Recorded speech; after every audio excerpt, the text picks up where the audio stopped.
रानी काहे करेलू अनकानी जनी जियान तुम कर जवानी कहियो न राजा करेला परहेज हो खाए के खोजेला रोज ना भेज हो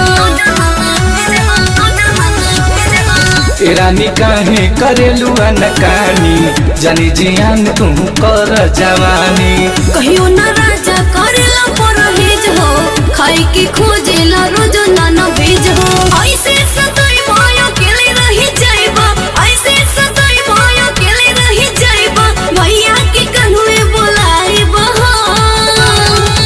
नहीं हरबा राजा चली जाइबा हो नहीं हरबा सैया चली जाइबा हो नहीं हरबा पिया चली जाइबा हो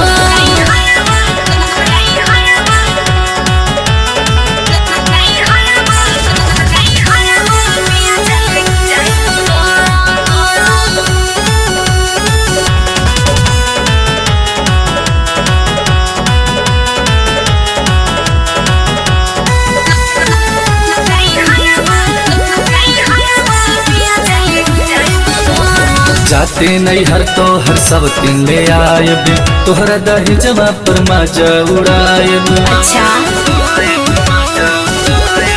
करब जी ऐसन त मजा चिखाइब सबके संगे तोहे जेल भेजवाइब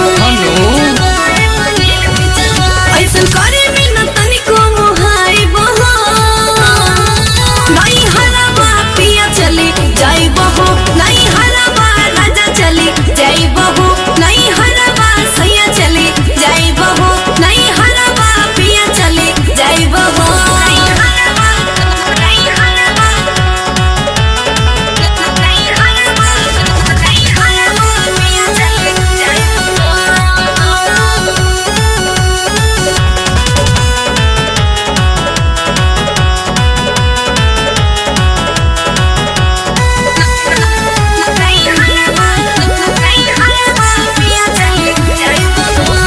नासा दहेज वाला पापा जी के चढ़ल ऐसन पतो खोज दिले मन बढ़ल काहे ना धनी मन डीके जीके कोले अगुआई मोर तोहरा मुड़ी अपदी हले चढ़ाई अच्छा चौबे जितना लो वोट के नया आई बहो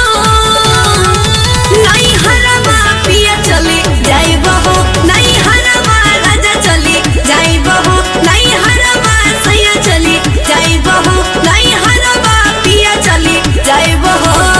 बच्चा सौतीने संगे मजा उठाई हो।